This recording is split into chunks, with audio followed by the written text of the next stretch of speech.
Hello, I'm Chris Anderson. Welcome to the TED Interview, the podcast series where I sit down with a TED speaker and we start where their TED Talk ended. Today on the show, Andrew McAfee and the scary but exciting future for our economy. Andy is a principal research scientist at MIT, where he studies how digital technologies are changing business, the economy, and society. Alongside his co-author Erik Brynjolfsson, Andy wrote a number of books compiling his research, including the New York Times bestseller The Second Machine Age: Work, Progress, and Prosperity in a Time of Brilliant Technology. And he argues we're creating a world with more technology and fewer jobs, a world we shouldn't be afraid of. This is the best economic news we have these days for two main reasons. The first is technological progress is what allows us to continue this amazing recent run that we're on, where output goes up over time, while at the same time prices go down and volume and quality just continue to explode. The second reason that the new machine age is such great news is that once the androids start doing jobs, we don't have to do them anymore, and we get freed up from drudgery and toil. In this episode, Andy and I are going to discuss the economic impact of the coming AI revolution and why we're going to have to completely rethink what work is all about. Andy McAfee, welcome. Chris, thanks for having me. This is going to be fantastic, I hope. Andy, tell me a bit more about you personally, like some snapshots from your earlier life of what took you in this direction. What was a meaningful aha moment where the lights came on and you thought, God, I got to dig more into that, or that's the direction I want to go. Who are you? My parents divorced when I was 10 or 11 years old, and my mom, who'd been a stay-at-home housewife and mom up till that point, went back to school to get an accounting degree. And this is in the late 1970s. Even back then, one of the courses you had to take was a computer programming course. But I think you remember back in those days, you actually had the punch cards to do these, incredibly simple programs. I don't even know if they were using Fortran or not. But my mom would come home with these cardboard boxes full of punch cards. And I was just a little kid, and I said, Mom, what's that? And she goes, well, you use them to program a computer. And I literally said to her, well, what's a computer? And to her eternal credit, she's a very patient woman, willing to kind of indulge this kid. I'm sure she was tired at the end of the day. And she said, well, it's a machine that executes tasks for you. And I said, like what? And she said, well, if you give it a bunch of addresses, it can print them out. And I said, so it's a typewriter? And she said, well, if you tell it to alphabetize the addresses, it'll do that. And I said, so it's a typewriter that alphabetizes? And she didn't smack me at that point. She just kind of kept dealing with me. But she could tell that I was fundamentally interested in what this thing was. And I remember that moment with great clarity because it got me interested in that there's some new thingy out there that sounds really, really cool, even though I clearly don't understand it very well. And I just remember that as one of the earliest things that got me interested in whatever this thing was called a computer. So I was around for the days of the Apple II, and I learned to program in BASIC and did all that nonsense. And I just remember being turned on by this category of technology at that point in my life. And when did that take you in this direction that you've gone as becoming this economist with a tech obsession? I'm economist adjacent. I'm actually not a trained economist, which is why I work with Erik Brynjolfsson, who you know quite well, because he's a really good economist.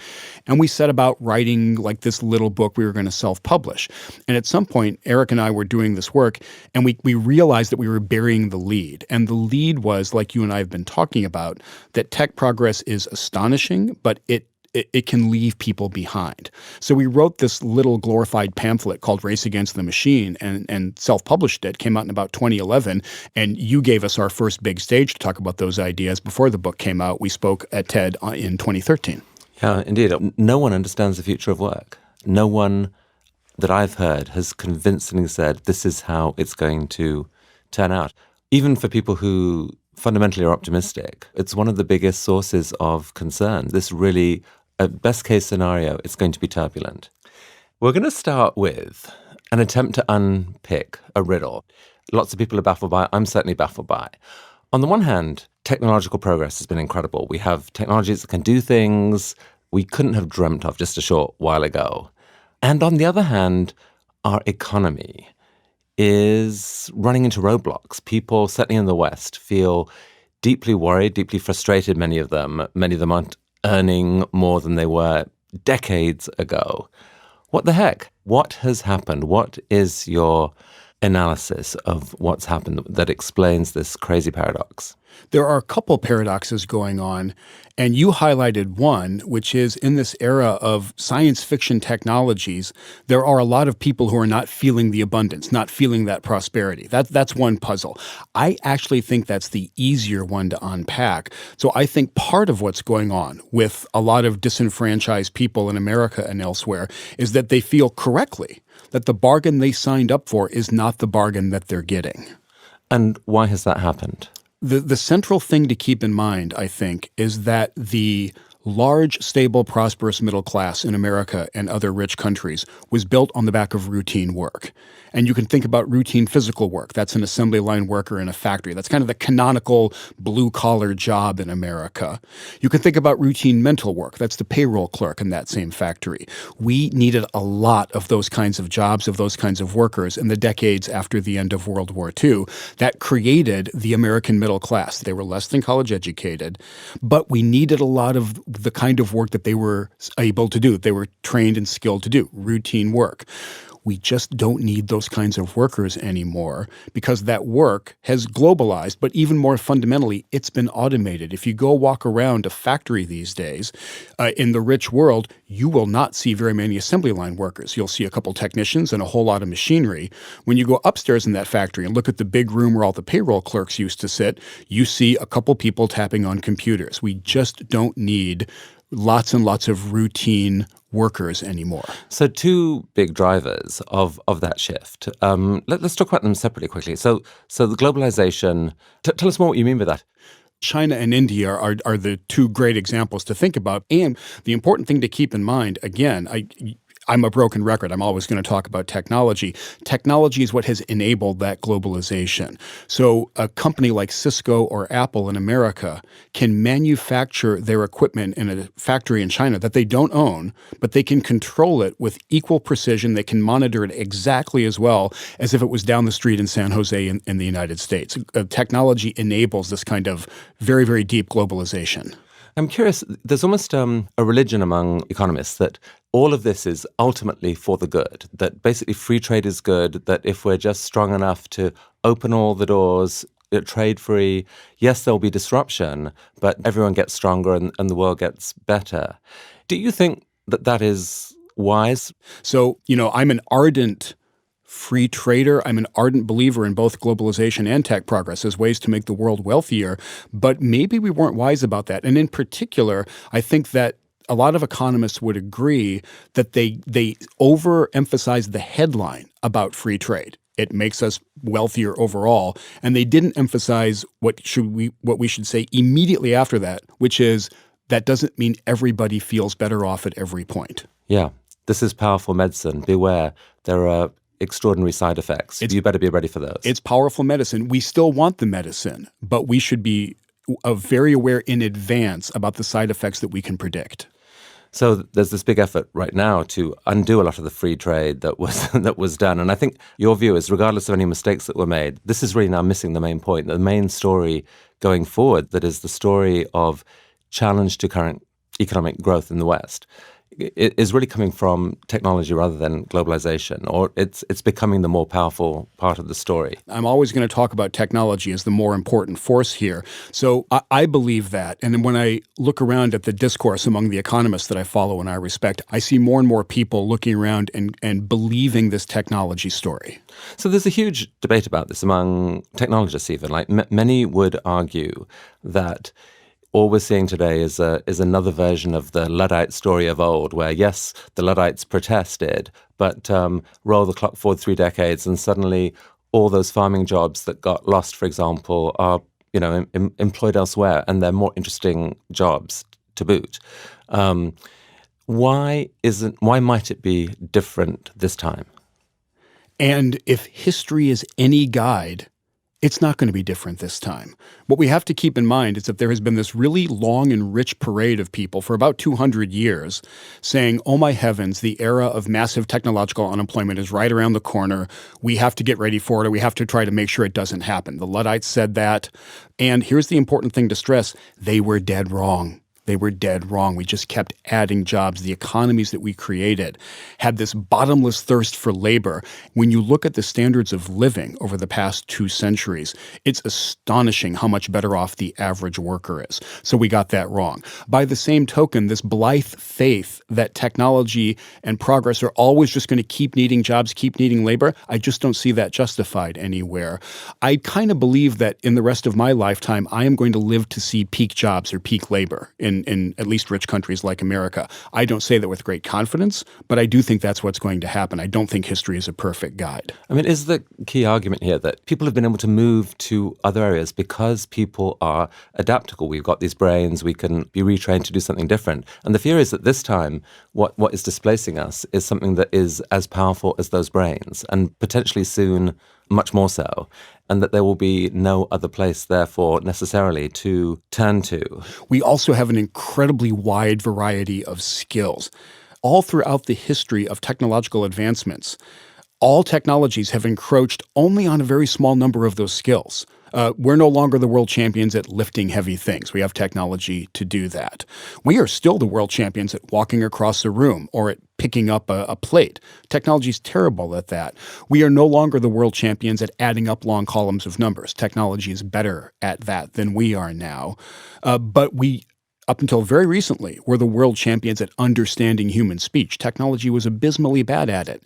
It's not anymore. I talk to my phone all the time without a human being at the other end. It's very good at recognizing my speech. I think the deepest one is that over and over again, we see that we are no longer the world champion pattern recognizers. Even in huge amounts of really weird, chaotic data, the technologies, this is the revolution in artificial intelligence and machine learning, the technologies are better than us at playing games like Go and poker and chess that we invented. The technologies are better at this. This strikes me as not just a difference in degree, but a difference in kind. This is a different world. So you get a lot of exposure to different parts of the economy. Give us a couple of instances of where you've seen things happening that would have surprised someone, maybe even today, but certainly someone 3 or 4 years ago would not have guessed that company X would be able to do Y with a piece of technology rather than a human. One of the great stories I heard was from the team at Google DeepMind, the London-based startup that was acquired by Google, and they're just achieving all kinds of crazy breakthroughs with artificial intelligence and machine learning.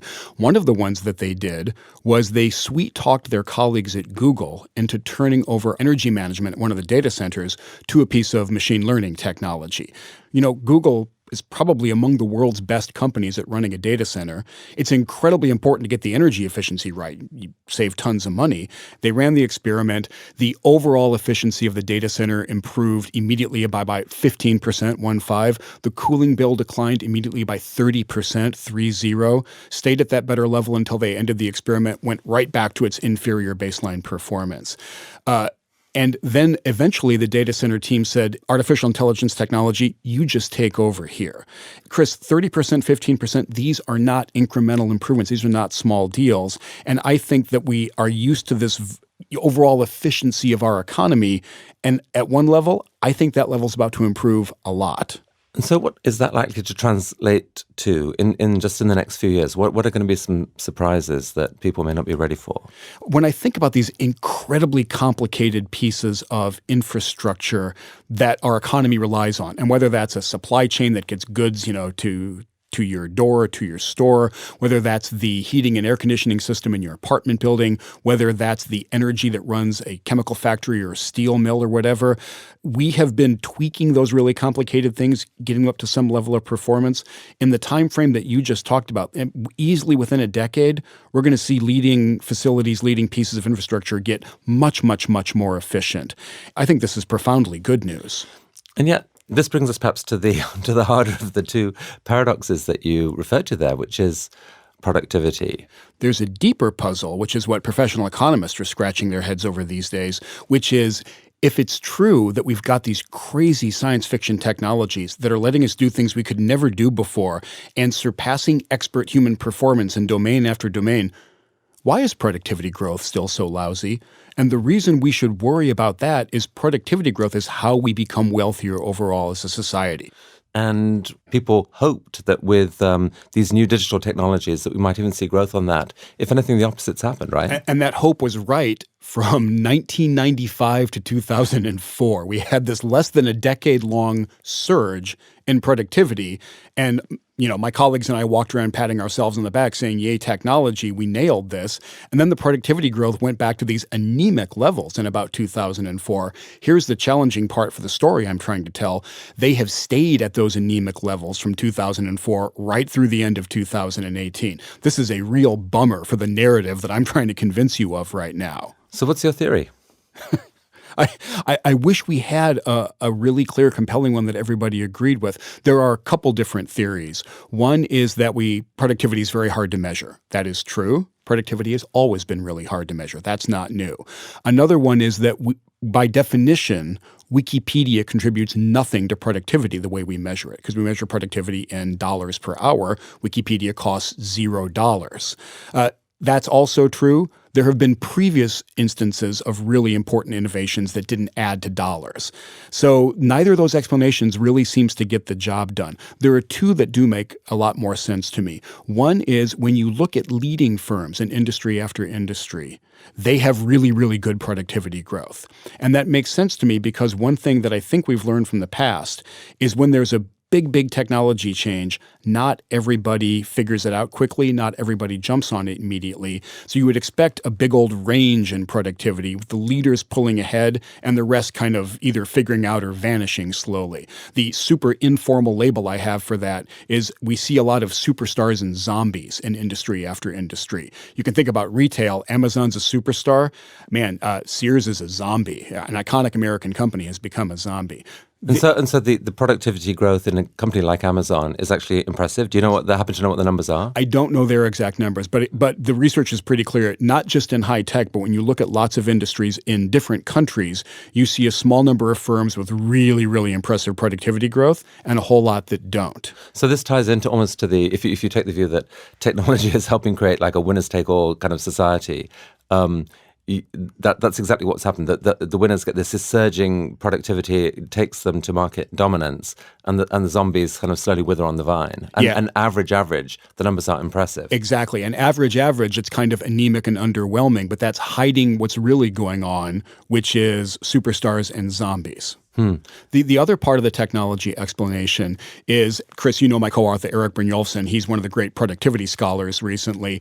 The story that he tells and that he and I have worked on a little bit is that when there is a big productivity surge and a few companies start pulling ahead, it takes a surprisingly long time for the overall productivity numbers to go up. When we electrified manufacturing, it took years, maybe decades, for the economy as a whole to kick into a higher gear for productivity to go up.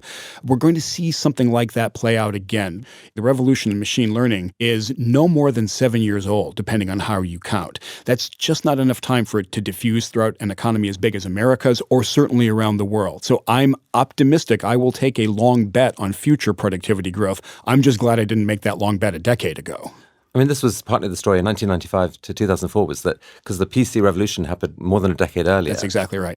I think we misperceived what was going on because in 95, productivity jumped and we got the internet. And a lot of people, I think myself included, said, oh man, look how quickly the internet showed up in the productivity growth. And no, I think your story is the right one. It was kind of the mainframe, the client server, the PC era finally showing up.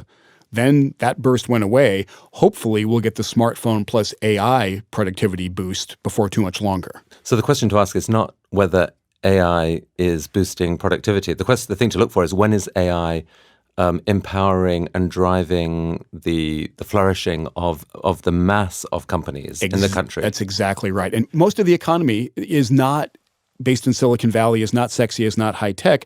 I cannot imagine how these technologies, this interconnection of the world, the fact that we can sense everything and respond to it, and we've got this crazy powerful machine learning in the background, I can't imagine that that's not going to transform every industry, and I can't imagine that process is going to take 20 or 40 years. That just seems crazy to me.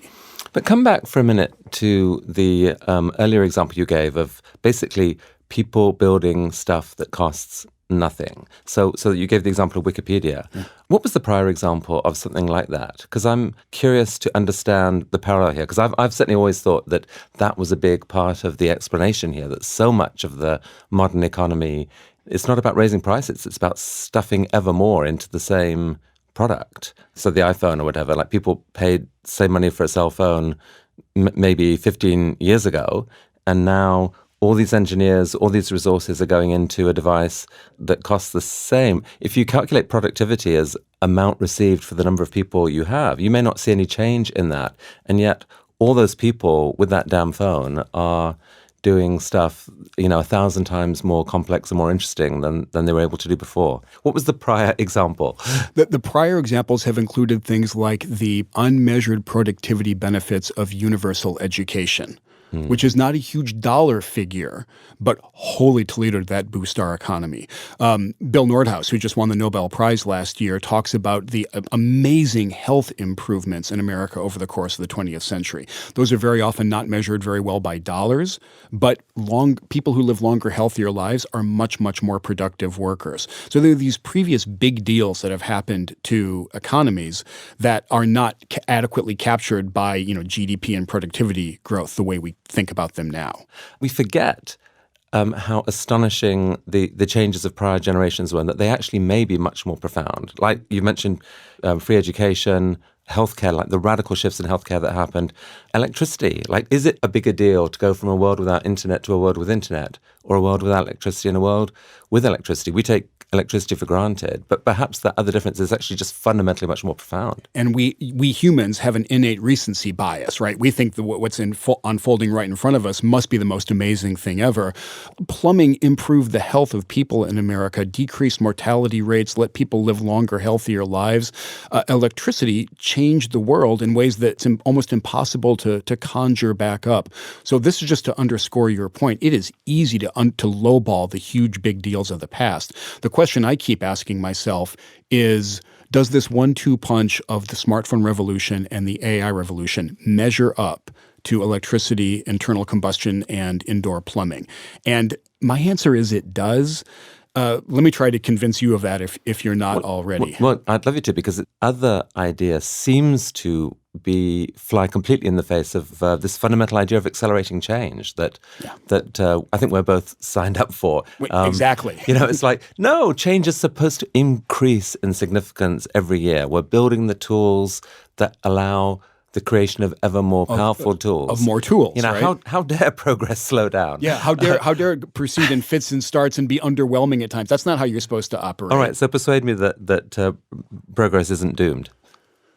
Throughout all of history, and I really don't think this is an overstatement, you had to win the birth lottery to have access to any flavor of communication technology that would let you communicate outside the radius that you could walk in.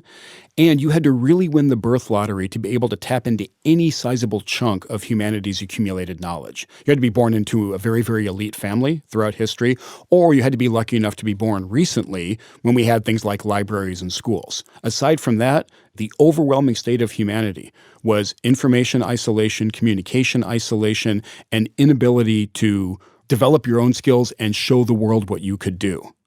That is just not true anymore. It's just not true anymore. For the first time ever, the majority of the world's adults have a device that's capable of connecting to the internet. There are more mobile phone subscriptions than there are people. The devices themselves just keep getting better. They're in all but the base of the pyramid now. They're not flip phones anymore. There's some level of smartphone. Again, this caution that you're putting out there is really important. We need to not just blindly trumpet technology.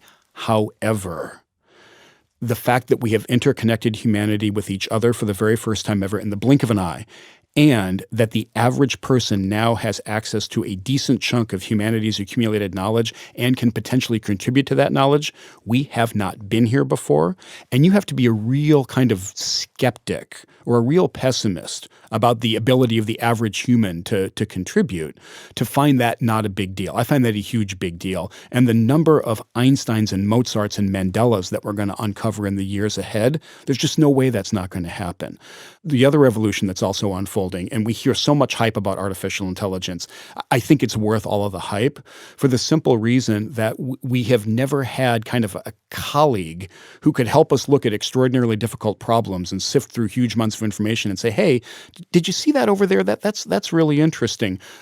Google DeepMind also, like you know, built a technology that learned to play chess entirely on its own. It wasn't trained on human-played chess games. It learned entirely from scratch on its own and is now a very, very, very good chess player. That's cool. What's even cooler, it doesn't play the game the same way we humans do. It doesn't play the game the same way that other computer chess programs do. Some observer described it as like alien chess. All right, now we have an alien form of intelligence to help us with really tough problems. You put those two things together, I am long on the future. Yeah, and that story definitely blows my mind every time I think about it, that once they'd created the architecture for that, within 24 hours, it had created something more powerful than 3 or 4 decades of human chess. Of human-trained, human-tuned computer chess, right? Yeah. There was another team that did something very similar for a very difficult kind of poker called no-limit heads-up Texas Hold'em, one where we have human behavior like bluffing and lying and all this strategic stuff. Again, the computer didn't observe humans. It was just told the rules of this thing called no-limit heads-up Texas Hold'em. It learned to play on its own, went up against 4 top pros, and beat all 4 of them. And in the aftermath, one of the pros said, look, I am not accusing this technology of cheating, but it felt like it could see into my hand at all times. And like you know, if you play poker, if somebody else can see the cards you have, it becomes a really boring game. They just beat your pants off. No, indeed. I guess the one thing it won't do is actually pick up like a human tell, you know, the little twitch of your eye when you're feeling stressed. But that's a very small part of the game anyway. And what we're learning is it appears not to be a big deal, and you can be an extraordinarily good poker player blind to all those things that we think are so important. And it certainly doesn't have an eye to twitch, so no, it can't be read. Yeah, and it doesn't get nervous, and it doesn't get stressed out or tired.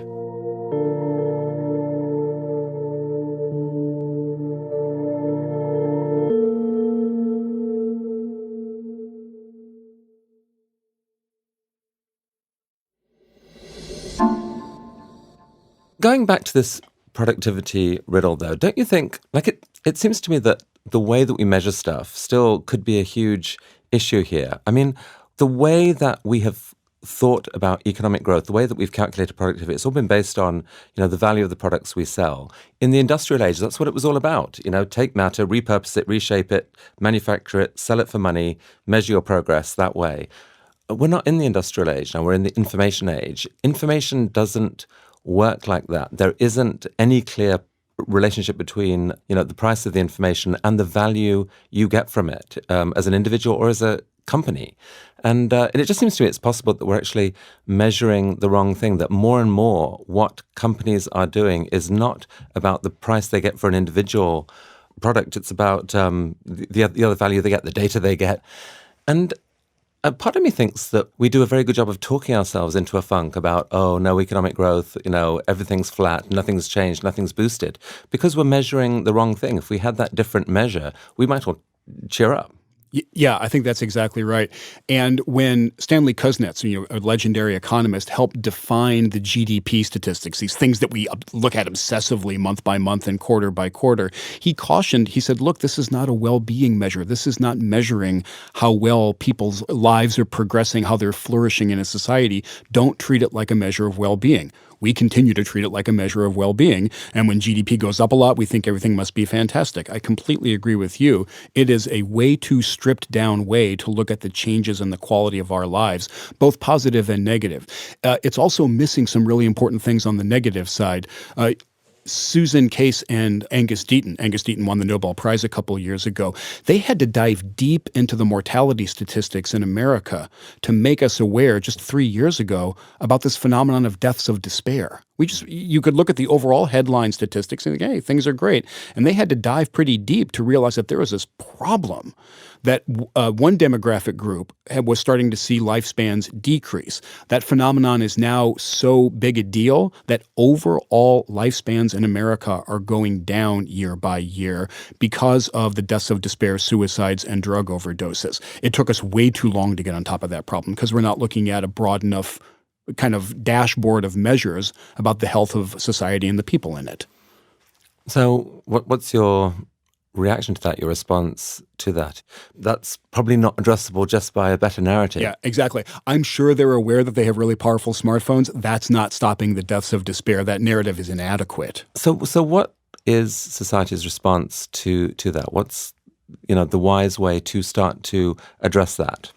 Well, there are a couple things, and I'm no public health expert, but when you have a set of communities and demographic groups that are in that much trouble, we know that you have to intervene forcefully. We did a tardy but eventually very good job of this in response to the AIDS crisis. The AIDS crisis was a terrible public health crisis. The deaths of despair are more numerous now. I believe there were 70,000 drug overdoses last year in America. This is a crisis. So an immediate public health intervention is really important here. The other thing is to figure out what on earth is going on. And it's true that we have access to incredibly powerful and dangerous molecules like fentanyl. I don't love the molecule story as 100% of the explanation for this rise in deaths of despair. There have always been very powerful drugs out there. It doesn't help me understand the rise in suicides. Suicides in America are higher than they've been since the end of the Great Depression. Something else is going on. And part of it, and this is a very complicated phenomenon, I'm not saying I have the answer for a second, but part of it is that when you look at where these deaths of despair are concentrated, there's some overlap there between the places that are getting left behind as this new digital economy roars ahead. Ignoring that, I think, is not a smart thing to do. Okay, so let's take that as an assumption that part of what's gone wrong is that the role that work has played for millions of people in the West, millions of people around the world. It's not just making a living and paying for your family. It's a matter of giving your life a sense of purpose, a sense of value, and that is in danger of being taken away by some of the technologies that are happening. So how do we think about the future of work? Is this just like a short-term effect because suddenly all these new technologies plus globalization have rammed in and not left communities time to adjust? There's no time to educate, re-educate, retrain, and so forth. But that the next generation will be okay, or is there a more fundamental concern? The only honest answer I can give you to that question is I don't know. I desperately hope it's the first of those two scenarios that you laid out. Economies get shocks once in a while. Maybe this is just a particularly nasty shock that's concentrated in some demographic group, some parts of the country. And like you said, with time, we'll figure out what to do. That shock will lessen, we'll rebound, we'll react to it. Jobs and vitality will come back to some of these communities, or people will just decide to move to where the jobs are. Dang, I hope that's what goes on. I'm a little more pessimistic than that. One of the most fundamental phenomena that I see when I look around is that more and more stuff, economic stuff, is getting concentrated. And by that, I just mean there's more and more going to less and less or fewer and fewer. So we all know about income and wealth concentration. More is going to a smaller number of people. You and I already talked about industrial concentration, more of the sales, more of the profits going to a smaller number of companies. There's also pretty clearly geographic concentration going on in America and other countries. We get more and more of the economy out of a smaller and smaller geographic footprint. Since the early 80s, for example, we have given an amount of farmland back to nature. This is a huge win for nature. It's not really a huge win for the people who used to be farming that land. They're not economically viable anymore, even though America's agricultural output goes up and up year by year, but that big piece of land is no longer agriculturally important. We see the same thing with manufacturing output. We continue to have more and more manufacturing activity. It happens in a smaller number of factories, a smaller number of establishments, employing a smaller number of people. I just looked up some data that surprised me a while back. We have not seen this before. Our expansion now, since the end of the Great Recession, is a very long expansion. We've added jobs more than 100 months in a row. While that has been going on, about 20% of the counties in America have seen their GDP decrease. There's less going on in 20% of the counties in America than there was in 2009. Some of those communities are going to be hurting as a result. So how to think about that? Because, there's definitely plenty of stories of technology not just displacing, but empowering. Have you come across recent examples of that kind of give you hope of, boy, if this was the pattern, we might be okay? Yeah, and both of those narratives are true, and they're both going on all the time. And the optimistic version of the future is that the balance between those two is just a little off at present. And throughout American history, the creation has outpaced the destruction, and maybe that'll come back. And we see plenty of examples of that. At MIT, Eric and I launched a thing that we call the Inclusive Innovation Challenge, where we're just trying to celebrate the innovators and the entrepreneurs that are using technology to exactly create jobs and opportunity, especially in parts of the country that are not seeing a ton of it otherwise. We came across a modern clothing factory in Lawrence, Massachusetts. That is an old, kind of down on its luck mill town, and here's a revitalized mill with all kinds of crazy equipment, turning out kind of space-age fabrics and clothes. There is a lot of that going on. We need more of it. And I'm really encouraged by what I see from Steve Case with his Rise of the Rest Fund, trying to do venture capital outside of New York, Northern California, Austin, and Boston. If there is a solution to this, it's going to be a decentralized solution. The answers are not going to come from Washington or alleged smart guys in Cambridge, Massachusetts.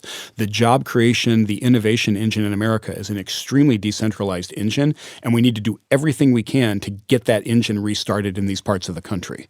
Andy, in your paper, Human Work in the Robotic Future, you spoke about our need to actually redefine employment. Talk a bit about that.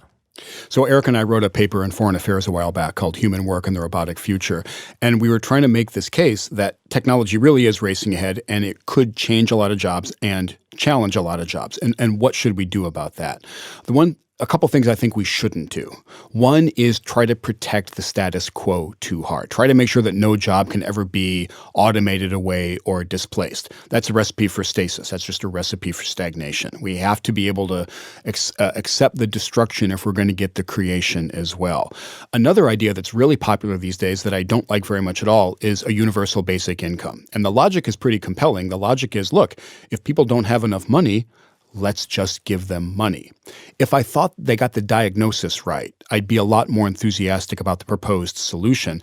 I don't think the problem is fundamentally that people don't have enough money. That starvation is really, thankfully, very, very rare in America these days. I think the problem is that people are increasingly alienated, disconnected, they don't feel like they're part of anything bigger. That is not a problem that I think gets solved by a check from the government showing up every month. I just really don't see how that fundamentally helps the situation.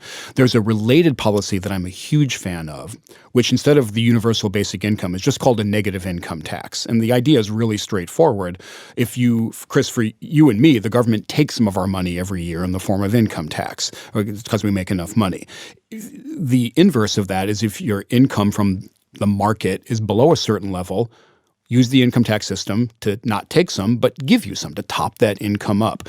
We have a small version of a negative income tax in America called the Earned Income Tax Credit. And while the first rule of policy is that there are no silver bullets, the second rule of policy is that the EITC is very close to a silver bullet. The research on this is just overwhelming. It accomplishes its goals, and its goals are to put more money in people's pockets and to encourage them to work. And the reason I'm so fanatic about that second goal, encouraging people to work, is not because I'm a Calvinist and I believe in the divine grace of work. It's that I believe in the human value of work and the fact that it gives you structure, dignity, meaning, community, a sense of purpose, camaraderie, all of these things.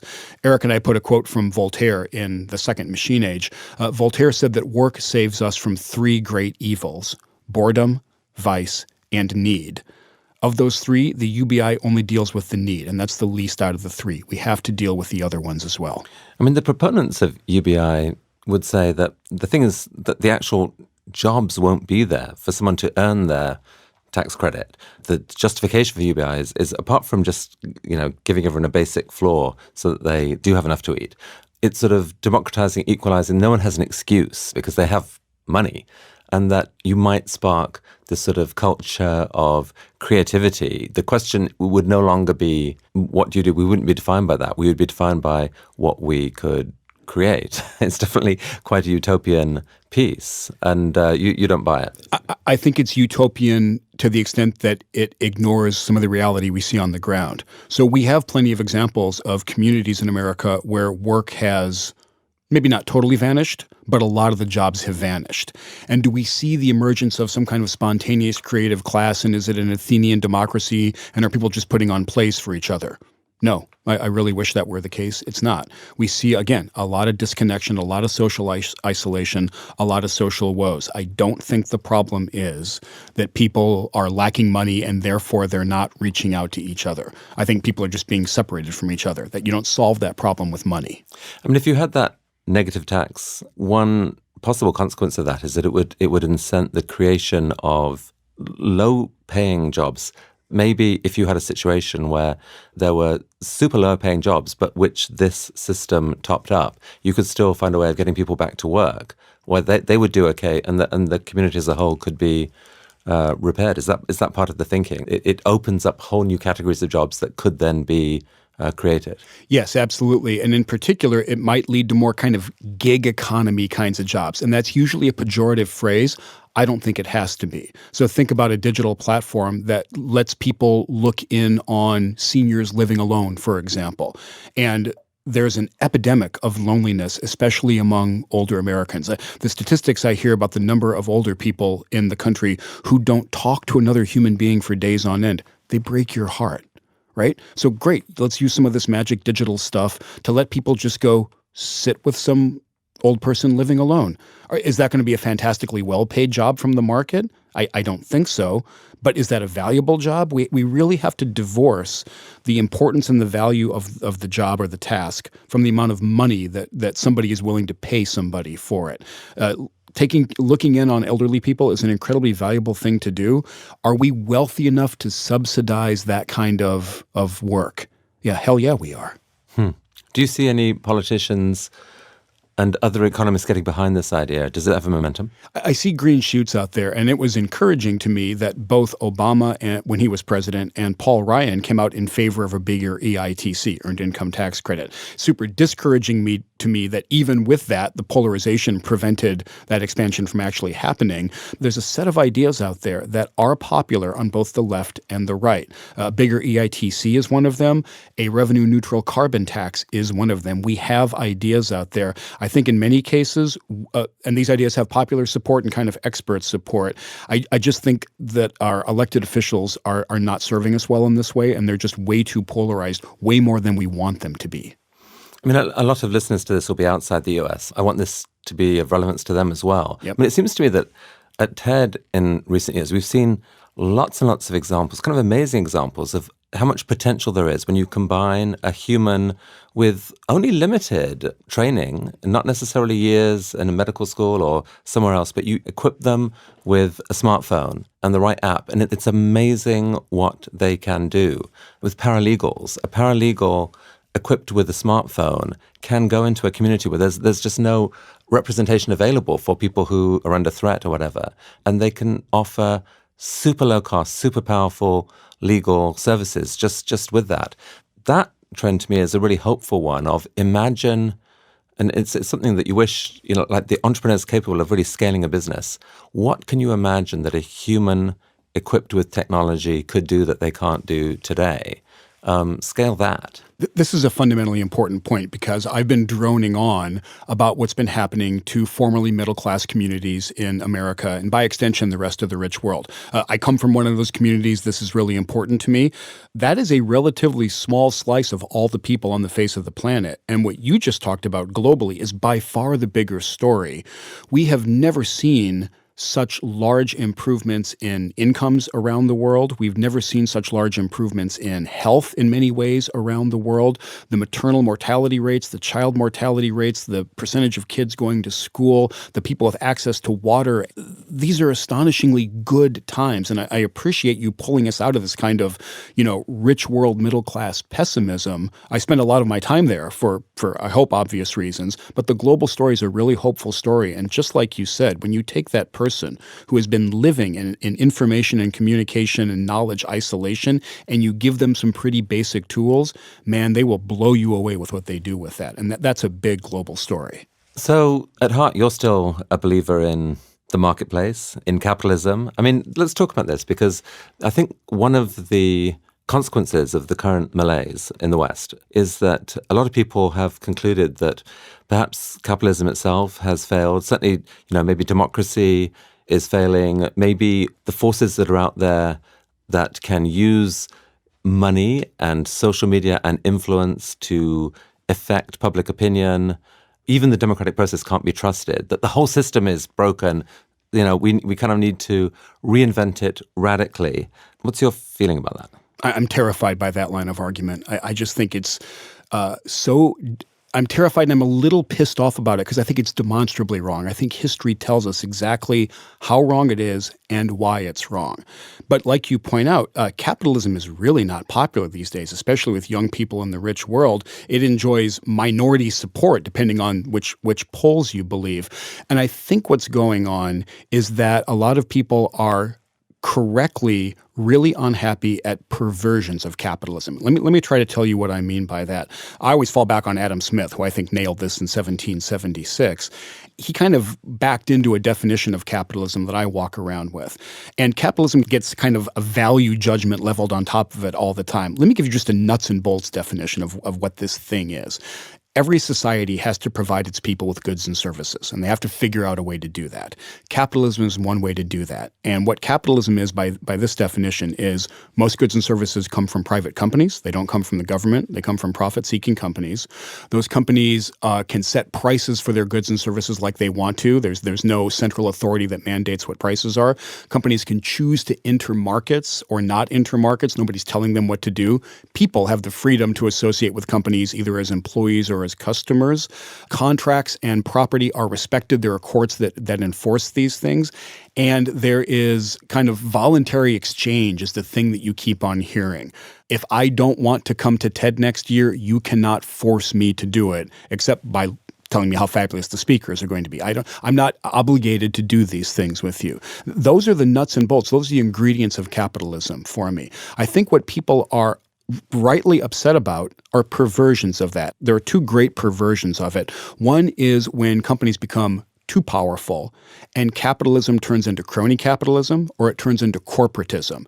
And what I mean by that is, some portion of the government cozies up to some big companies and they start to work together to preserve the status quo or make sure that copyrights extend for a very long time or that we're going to make this troublesome competitor go away with some kind of regulation. We should be really, really upset about that. We should be upset about the fact that regulators can very often tend to favor incumbents or pervert things so that upstarts actually don't have a fair chance. And one of the things we know is that everybody wants to preserve what they have and get more of it. And when we let the elites, however you define that, when we let the elites pervert the rules and move away from actual competition and innovation and disruption, then we have a problem. I completely agree with that. But that is not a problem of capitalism. That's a problem of perversions of capitalism that we've known about for a couple hundred years. I mean, part of the trouble seems to happen when capitalism is embraced so firmly that it becomes almost a religion for people, and it's like the market is the only solution. It's always the best solution. The private markets will always outcompete governments, as opposed to saying capitalism is a brilliant hack on human psychology. Yes, given that people tend to be greedy, can you do anything with that? Exactly. Well, it turns out you can. You can build a really efficient way of distributing goods, trading. Here's my best practice in exchange for yours, etc. And tapping into that greed as opposed to assuming it away. Yes. Right. Yep. But possibly it's important to always remember that it's kind of a hack, and that if you don't pay attention to the ways in which that can go wrong, you are in trouble. There's definitely the monopoly piece. There's lots of areas where it seems to me that capitalism just doesn't do a great job. Like if you want to plan subways in a city, That's right. you don't want a dozen different companies competing with each other. They're going to dig so many tunnels, the city collapses, and none of them ever have enough customers anyway. You have to, you rationalize that. Absolutely. And healthcare, what the hell? Like to try and solve healthcare with a purely private market system to anyone outside the US, it seems like a bonkers idea. It's a bonkers idea, right? Because well, I mean, look at it. It's just capitalism has created in the US one of the world's least efficient ways of delivering health to individuals. It's crazy. And we spend more and more of our GDP on it every year, and our lifespans are going down instead of up. It's completely crazy. So you've just pointed out very elegantly a couple classic examples of market failure, or the notion that there are things that even ardent economists that I hang around with would say we should put outside the market. Absolutely. Adam Smith talked about the importance of infrastructure and the fact, like subways, and the fact that the market left to its own won't do a good job. The term robber barons originally applied to people who had castles on the Rhine River, and they would put a big old chain across the river, and you couldn't cross until you paid this robber baron. Then you had to pay the next guy one more mile down the river. No, we can't have holdup like that. So, and capitalism, for example, won't take care of pollution. That's a very well understood market failure. It will eat up all the endangered animals if you let it. We have to stop that from happening. So these things are pretty well understood. And the biggest cheerleaders that I know for capitalism are not market fundamentalists. And what I mean by that is market fundamentalism is kind of Ayn Randian belief that, as you said, markets will take care of everything and make everybody better off at all points in time. No, the business model for taking care of a little poor kid with cancer is a lousy business model. We should not put that in the market. And the biggest single apparent failure that's probably causing growing angst right now is this inequality issue. And there it's probably multiple causes, but it feels like the most profound one is technology itself. It's that, hey, you connect the world. Suddenly for the first time, an entrepreneur can, within 3 years of starting a business, have 300 million customers from all over the world. That person is going to get very, very rich. And because of the nature of technology, every platform, once it's a platform, grows. Therefore, there is a real sort of winner-takes-all sense to it. Some people get extraordinarily rich, and the rest is complicated. Like right. They do benefit. Right, it's complicated. They benefit from all those free services. Mark Zuckerberg is currently one of the people who everyone wants to hate, but he created a service that is, a couple billion people around the world for free can connect with people in a way they never could before. Like there was some sort of value that kind of gets forgotten there in amidst the rest of the argument. Yeah. But regardless of the benefit that people get, a few people are getting extremely powerful and a few people are getting extremely rich. And we're clearly at a point now where that is evoking anger, resentment, and so forth. What the heck do we do to adjust that market failure, if it is a market failure? Yeah, it's a super tough question because we have different ideas about what the failure actually is. For example, I am not bothered by billionaires. The fact that they exist in my society really does not keep me up at night at all, as long as one thing does not happen. The thing that we can't allow to have happen is that the billionaires hijack our society, hijack our economy. We've seen this happen in history. It's always bad news when it does. They pervert the institutions, they pervert the courts, they pervert the industries just to enrich themselves further. And they fence off themselves from any kind of competition, and they just suck all the value out. That's a terrible, terrible outcome. I don't think we're there in America. And the instant all the billionaires in my country are politically exactly aligned and they start trying to buy influence and buy votes, I'll be worried. I do think that there's too much money, influence in politics. To me, that's not because of billionaires. It's because of some decisions we made that I just don't agree with. What I'm more fundamentally worried about is not, as you point out, that some people get stratospherically wealthy. I've got no problem with Steve Jobs and the wealth that he accumulated. He enriched the lives of countless people around the world. My problem is stagnation, and it's the notion that there could be somebody who signed up to play by the rules. I'm going to get an education. I'm going to go offer my skills. And all of a sudden, there seems to be no market for that. And this bargain I signed up for is not being honored. And here's some populist, here's some authoritarian, here's a demagogue over there telling me that it's the fault of immigrants or people of color or the elites or something like that. And that becomes a tempting message during these times of rapid change and stress. So that combination of legitimate stagnation and the seductions of demagoguery, man, that's what keeps me up at night. It is not the raw inequality, although that certainly feeds into some of this bad cycle. Of the relatively few number of billionaires who I've had conversations with, some of them come to TED, and there are definitely there are some nasty billionaires out there. But many of them, they're people. They would like to play a role in making a better future. Like I don't think it's just their PR department. I mean, you and I know some of the same ones, right? And you and I have come across some really nasty, very, very rich people. I've also come across some very, very rich people who I think are absolute mensches and are putting a lot of their individual time, effort, and money to try to make things better. But part of the trouble is that it's actually really hard to figure out because we've built this system that concentrates wealth and power. And one of the key ways that is perhaps more disturbing than just the concentration of wealth is data. So let's talk about that a bit. I don't fully understand how to think about it in economic terms. In most of the ways that we've learned to think about business, as I say, it's about building products, sell it, you get money. The role of data is weird. For example, our current monopoly laws don't really take proper account, I think, of data. Like we know if someone corners the market for a product or they can charge more money, we understand that, and so we stop that. What we don't stop is if someone has so much data that no competitor can get a foothold. That is a sort of self-fueling cycle of its own. How should we think about data and rules to avoid market failures associated with data? Let me take a stab at that. And I don't have great clarity on this either because it is something very new under the sun, I think.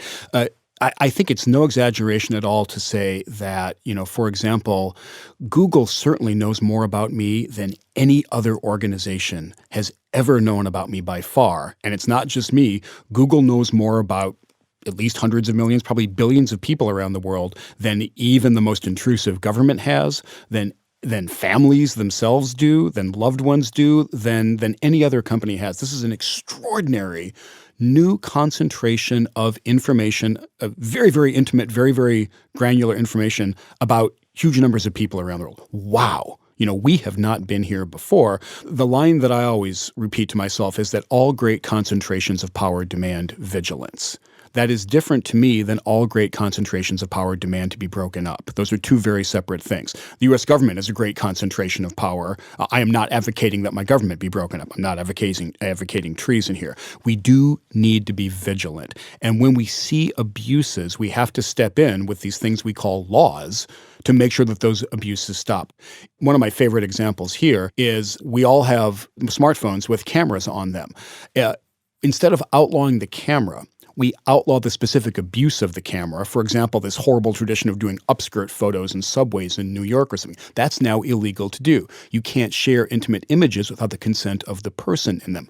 Great. Let's clearly fence off those kinds of things. But you're pointing to this really tough issue of what about this incredible concentration of data? It's easiest for me to think about economically. The data that these companies have built up, this is an asset. It's just another class of asset, like machinery, like patents, like an oil well, like the money that they have in the bank. And we know a fair amount about what happens to companies when they accumulate really, really important assets. Sometimes they use those to put a stranglehold on innovation, fence out the competition, and just become fat, lazy monopolists. And in that case, we summon antitrust law and we try to break these companies up. I don't see any of the very, very powerful platform companies right now behaving like fat, lazy monopolists. In other words, they're still investing a lot. They're innovating a lot. They're lowering prices and giving us more stuff for less. That doesn't sound like classic monopolist behavior to me. And another thing that I'm actually not that worried about is this notion I hear once in a while that nothing is ever going to unseat or disrupt these companies because they have so much data. I just don't believe that. There are crazy economies of scale with companies like Facebook and Google. Absolutely. There were crazy economies of scale with General Motors. There were crazy economies of scale with Coca-Cola, right? So we have companies that have built up these very, very powerful assets, and then some clever innovator or entrepreneur comes along and does some jujitsu on them, and they wind up also rans on the next round of industry. I just don't think that's over. Is this convincing at all to you, or are you still worried? I think it's such an important conversation. So the key question is how we think about ownership of data. That's one key thing. Because, I mean, right now, the way it's structured, the company that does the work in aggregating the data owns it. And depending on what privacy agreement has been signed, which, of course, no one ever reads, by the way, scandal that they make them so long and complicated. And so people get freaked out, and I think with some justice, at the kind of things that you can see starting to happen. So someone might discover when they set an algorithm loose on some data that they know better than we know ourselves, that some new product, let's say there's some new pharmacological product comes along, and someone knows that it is in your psychological weakness because I've looked at your social behavior across 1,000 things, that you're a sucker for this drug. You know, you're going to love it and you're going to want to take it regularly or whatever. They can market it to you without you even knowing that you've been targeted. Data, in many ways, feels to me like it has, in the information economy, it has every bit as much power and status and importance as cash. In the traditional economy, it is where value is created. It's information, right? That's what it is. It's the information economy. Could you imagine a world that was restructured where we said, basically, in principle, everyone has a bank account of their data. You are entitled as an individual by basic sort of economic law to control your data, to know it, and that every agreement with every company must, at a minimum, whatever data they discover, to the extent that it's relevant to you, they have to give it back to you. You have to build. I mean, it would be amazing. And I think it would change how people think about big companies and think about themselves. If you could imagine, sort of building over time, here is all the data that the world knows about. Here's my health, my entertainment preferences, my shirt size. If you felt that you could control what you did with that data, suddenly people would say, not less data, more. I just wonder whether it's going to take something like that to turn the tide of mistrust. It would be quite a radical thing to do because companies would lose, I think, exclusivity. People are going to want to say, I should be free to make my data available wherever it's been uncovered, to make it available to who I want to make it available to. Am I talking nonsense here? No, I think there are a couple really powerful ideas in what you just described, but I find it a really underwhelming vision overall. Let me try to articulate why. Let's say that this world that you just described comes into existence, and I have this ownership of my data somehow, and I distribute it out as I want to, and I realize economic value from that. I get paid for my data. Here's why I'm so underwhelmed by that. Before we got together today, I looked up Facebook's financial statements, and they're an extraordinarily profitable company, right? They're amazing how quickly they've grown, how much money they make. They made on the order of $24 billion last year. That is a huge amount of money. Facebook last year had something like an average of 2 billion active users every month. Okay, that's $12 per person per year. That massive trove of data, if we said to Facebook, you cannot have any more profits, we're going to distribute them out to all of your users, that's an average of $12 a person a year. There's just not enough cash there, given how many people are on these networks, to make it economically significant. Now, should you still have greater transparency, greater visibility, greater control over your data? Yeah, I think that's all entirely fair. I'm pretty sure you can tell the Googles and Facebooks of the world to forget about you, to erase you, to give you a lot of the data that they already know about you. They'll do that. It's almost impossible for you to translate that into value for yourself or to do anything meaningful with it. And my mind doesn't quite get me to the place where that changes in a really deep way. Now, should your healthcare provider have to give you your data in a pretty convenient form so you can go take it to your next doctor or your next visit? Yeah, we should be working on that like crazy. That is different than just trying to radically restructure the capitalist, the economic ecosystem around data. I just find that a little naive. So, in a way, what you're saying to people who worry about data, it's like, get over yourself. You're valuable, but you're not that valuable. No, I'll say Here's $20. No, I'll say it a different way. I'm just a little more reluctant than a lot of people to second guess the choices that on the order of 2 billion people have made around the world. I don't think that Facebook has found 2 billion suckers every month around the world. I give people a bit more credit than that. I think they are largely aware of the bargain that they're signing up for. I think in some cases the Facebooks of the world have done a poor job of honoring that bargain and have done some screw-ups.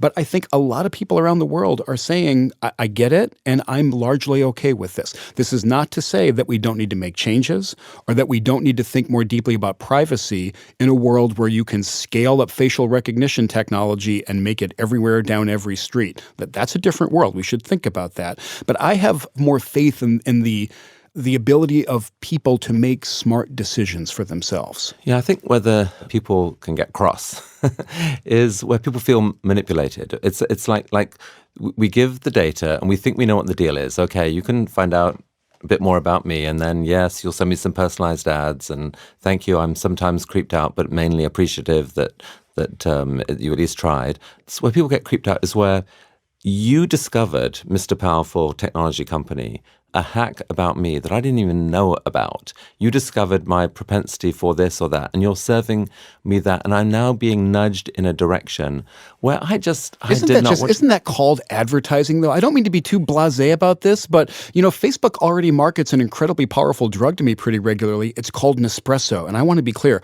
I am addicted to it, and they push that on me as hard as they possibly can. I get that. I think sunlight is always the best disinfectant. I think more simplicity would be valuable for us. And I do think, again, that there are going to be some bright lines that we will probably need to draw in the future about this is acceptable, this isn't. Different countries are going to make those decisions very differently. Facial recognition technology in China is going to be deployed very differently than it is in the United States. I mean, switching tack as another, possible future, putting together, if you like, some people's distrust of, where the current sort of neoliberal consensus has taken us, a new form of authoritarianism where some of the traditional problems of like a Marxist state, where central planners turned out did a terrible job of central planning, but central planners supported, empowered by infinite data and infinite access to collecting whatever they could.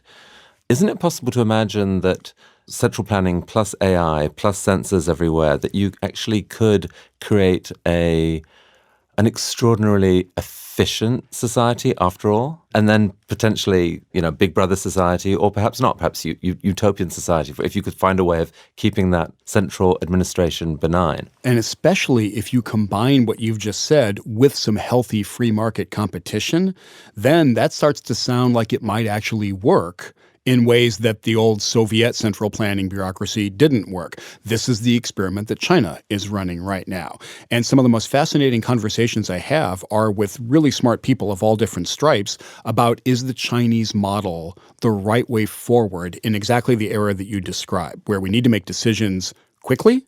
The deliberative processes of democracy seem to be gumming things up. We got to make big bets. We got to make them quickly. We have to support them with tons of data. We have to watch to make sure our decisions get out there, and we're gonna have some healthy competition to come up with new stuff to give to our people. That's kind of beguiling. Like, that's really, really interesting. I am still long-term pessimistic about the ability of authoritarian states to do fundamental sustained innovation. I just am. One of my favorite books of recent years is called Why Nations Fail, which is exactly about why nations fail. And they said, look, if you don't have actually inclusive institutions, if you don't have where the elite are never taking over, they're never perverting anything, you actually do have a very distributed system. That's the recipe for success. By that definition, I don't think China qualifies, and I'm long-term pessimistic they can keep this going. But there are very, very smart people who disagree with me. It's going to be fascinating to watch this battle of the two ideologies for how you run a society unfold in the years to come. I had Kai-Fu Lee on the podcast, and one of his arguments was that there's a key advantage China has, leaving aside everything else, which is just data. Like if you believe in deep learning, those algorithms depend on gobbling up huge amounts of data. China has more of that than anyone else. Not just more people, but more people doing more online all the time and in a more trusting way, as it were, in his argument. So maybe that in itself creates a sort of an unstoppable advantage there. And Kai-Fu could well be right, and I've talked to him about this as well. He makes a very compelling case. An alternate case that I've heard is that more data is really, really important. Yes, these new technologies do tend to perform better as you give them more data. But what's actually going on with this revolution in machine learning is a bunch of mini revolutions. And some of them have to do with the ability to harness more data. Some of them have to do with the ability to come up with crazy new algorithms. Some of them have to do with the ability to come up with chip architectures. Some of them have to do with the ability to stick stuff up in the cloud and instrument and get it down to all kinds of devices in different ways. There are a bunch of revolutions unfolding all at once. Let's say that China has the lead in the raw volume of data revolution. That doesn't mean they automatically have the lead in all the other ones. And to repeat myself, I am more optimistic about the ability of an actually open, tolerant, free society that will let bohemians and weirdos and dissidents and all kinds of people flourish. I'm not saying we're doing that perfectly in the West at all. We're kind of doing more of it than China is. We could blow this. We could really, really blow this if we don't have a care for the people in the communities that are getting left behind, if we ignore what they're telling us, if we ignore some of the warning signs that we're seeing, and if we continue to race ahead with these tectonic forces of globalization and technology and leave more people feeling like they're getting a raw deal, I think we may not have seen the end of the demagogues, the populists, the authoritarians, and we've seen some really, really grim chapters in the not too distant past about what happens when too many of those folk get too much power. I try not to be dour and downbeat all the time. That is a thing that could happen. So if you have 3 minutes in the White House to make your case for what to do about this, what's your case? I'm a raving, frothing at the mouth capitalist, right? When it comes to people's health, I turn into a complete European social democrat. This notion that your health is so dependent on your employment status or your affluence, this just makes no sense to me. Like primary education should not be in the market unless you want it to be. Your healthcare should not be in the market unless you want it to be. So that would free up so much entrepreneurial energy, so much dynamism if people didn't have to worry so much about their health care and pre-existing conditions and nonsense like that. So that's one thing I would absolutely say. Another thing is I steal a line from Tom Friedman all the time when he talks about American infrastructure. He says going from Beijing to LAX is like going from the Jetsons to the Flintstones. It's completely ridiculous that America has physical infrastructure in the shape that it's in. And then this is something that Kai-Fu Lee is super articulate about, to the extent that there is an AI race between U.S. and China, and I really think there is, this is the time to be doubling down on fundamental research, on funding it and supporting it.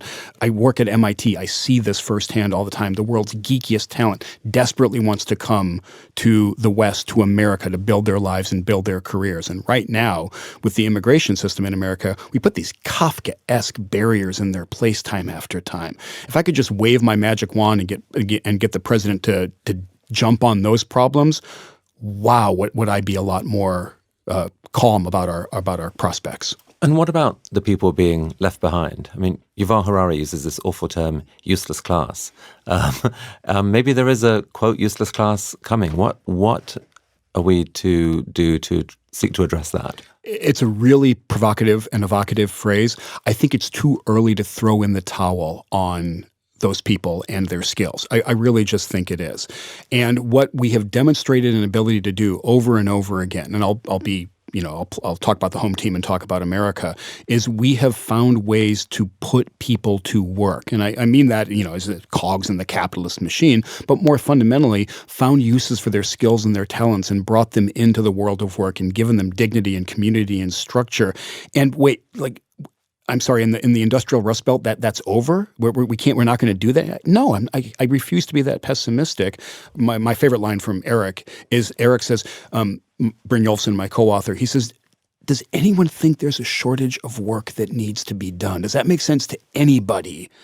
Or that work that can only be done by people. We don't have robots that can weld a boiler back together or repair a bridge or care for a kindergarten class or look in on an old person. We don't have robots that can do any of that. And I've seen the drawing boards. They're not on the drawing boards yet. Does anybody think that we're out of important things that need to be done that we need people for? No. So let's unleash the dynamism, the energy. Let's solidify the safety net. Let's get some things right. Let's install solar panels every place that they're relevant and accomplish the energy transition. That's going to put a lot of people to work for a decent chunk of time. And then the question at that sort of macroeconomic level is, well, how do you pay for that? And can you figure out a solution to that? And at the same time, figure out how to address this whole inequality question. Are you with the people who want to see massively more progressive taxation and use some of that funding to, invest in infrastructure and all these other job-creating ideas? Yeah, I would increase the tax base so that we can pay for infrastructure, for example. I am not interested in taxing billionaires and taxing wealthy people so much that they're not wealthy anymore. That kind of confiscatory taxation, I don't have any sympathy for that. I don't want to make I don't want to make their wealth go away. I don't want to distort the incentives for innovation and value creation. People say that all the time, that people's incentive to innovate is financial. I've never noticed that. I know a lot of entrepreneurs, a lot. And when you talk to them, unless they're being incredibly secretive and deceptive, what seems to turn them on is they don't say, oh, God, if I could do that, imagine the house I could buy. And they're not saying that. They'd say, this would be so cool. We could do this. We could make this work. They definitely want to make enough money to build a company and to grow it. But I think their motivation is to win, to change the world, to matter, to do something significant. It seems to me you could combine recognizing innovators and making them heroes without necessarily making them billionaires. Or if they're billionaires, giving them more opportunities to give back to society in a way that would tap into that excitement that they feel about making a difference. I'm not sure that we've been imaginative enough. I think that's exactly right. And like you well know, the top tax rates in America in the past have been much, much higher than they are today. And when Microsoft was founded, I think the top tax rate in America was on the order of 70%, right? The top marginal tax rate. So that clearly didn't stop Bill Gates and Paul Allen from launching the thing that became Microsoft. I agree with you. We're not being imaginative enough. By the same token, all the investors that I know are keenly aware of how tax rates are going to affect the rates of return on the investments that they make, and they make decisions accordingly based on that. So we need to be careful. I'm agreeing with you, but just jacking up taxes could have some perverse effects. I see. If we jack up taxes unintelligently. It might not stop the entrepreneurs, but it might stop the venture capitalists and other investors who are essential to them being successful. And like you know, capital flows around the world looking for return very, very fluidly these days. We do have to pay for the things that we want. And I want different infrastructure, and that's got to be paid for. There are lots of ways to tax that. If we put a revenue-neutral carbon tax, and as high enough to actually make carbon go down in America, my imagination is insufficient to think about the innovation that would be unlocked while all these greedy capitalists try to avoid that tax and lower their total carbon footprint. The innovation would be astonishing. And revenue neutral means that instead of the government getting the money from that tax, we would just give it directly to people kind of lower down on the income stream. This is the biggest no-brainer in the entire policy toolkit. Yeah, it's amazing to me that hasn't been a sort of cross-partisan policy idea. It seems like it could be. It's kind of a tragedy that the climate debate got so politicized that hasn't happened yet. It's such a crying shame, especially because one of the things I learned for the book that I'm working on is that a bunch of right-wing economists got together with left-wing environmentalists in the Reagan administration and put in place a cap-and-trade program for sulfur dioxide pollution in America. Holy cow, did we lower sulfur dioxide pollution in America? It's not even something we worry about very much anymore. Yeah. Markets really can play an important role there, and it's taken a long time for people on the left to understand that. But that just seems like such a natural partnership. People on the right who believe in markets with people who want to really impact climate change. That ought to be a marriage made in heaven somehow. And it's super frustrating I think for both of us that we're not seeing it. But I try to have some hope. And if you and I were sitting around 15 years ago and talking about marriage equality everywhere in America and legal marijuana in many, many states, people would have thought we were smoking some of that marijuana before it was legal. And yet here we are. The change can happen. But it's not going to come from the top. The top is going to respond to what we people actually want. We have to propel that energy upward. So, pulling all these threads together, Andy, where are you? Are you still seriously an optimist? What is the optimistic case for the next few decades? When I look globally, I'm almost an unconditional optimist. The number of people with access to sanitation, to clean water, to primary education, all these things are going up so quickly that I just become a global optimist. Where I become a conditional optimist, or my optimism gets tempered, is when I look at the rich world, and in particular at this demographic group that we talked about at the start, and I'll come back to, called the middle class. That middle class in country after country is facing some really serious challenges. And the reason we should care about them is not just that it's my background and probably your background as well. It's that the middle class in the rich world is very important for electing the leaders of the rich world. And the leaders of the rich world have massive disproportionate power over the course of global events. And to the extent we have very real problems and very real discontent in the middle class in the rich world, that can flare up and become something that we have to worry about globally. So that's where my pessimism comes in, and I worry about the log jams in Washington and the polarization in our politics and the fact that we just love shouting at each other so much. That really does bring me down. But if we fumble this, if we take this technologically sophisticated future that we're creating and this abundance and these amazing tools and we blow it, shame on us. There's no other place to put the blame. So, last question for you, Andy. I tend to ask this of everyone. You've got a chance to inject one idea into the minds of everyone listening. What's that idea? The idea is that the fundamental phenomenon taking place in the world today is one of abundance and one of greater prosperity for us, and that the trade-off that existed throughout the industrial era, where human prosperity and abundance increased, but we kind of beat up on the planet. We polluted it. We took resources from it. We drove animals to the brink of extinction or beyond. That trade-off is easing. That trade-off is actually in the rearview mirror in America and other rich countries. We are now able to grow our economy to become wealthier overall while treading more lightly on the planet. So my deepest optimism, I think, is that the trade-off between the human condition and the state of nature is easing, is becoming not a trade-off anymore. And holy Toledo, do we have to accelerate that? And we know the recipe broadly these days. It's capitalism and technology and appropriate regulations and constraints on the market. Get that done, propagate that around the world. Andy, I so hope you're right on this. Thank you for your optimism. Thank you for this time. It's such an important conversation. This has been a blast. Thank you so much. Thanks.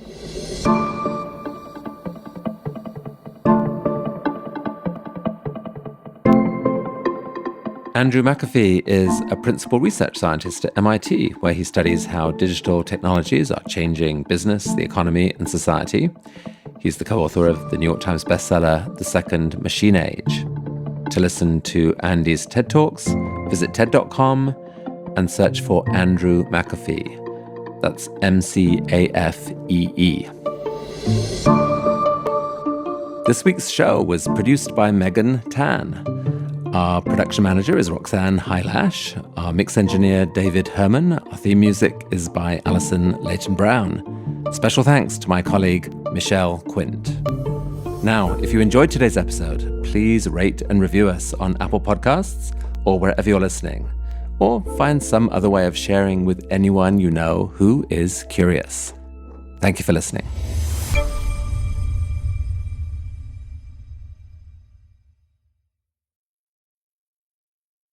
In our next episode, I talk to ocean conservationist Sylvia Earle. She wants us to really rethink our attitudes about our oceans and the extraordinary life that they contain. People say fish don't feel pain. They intellectually don't have the capacity to feel pain. Well, excuse me. Put a hook in your mouth, and what would you do? You'd do exactly what a fish does. Of course they feel pain.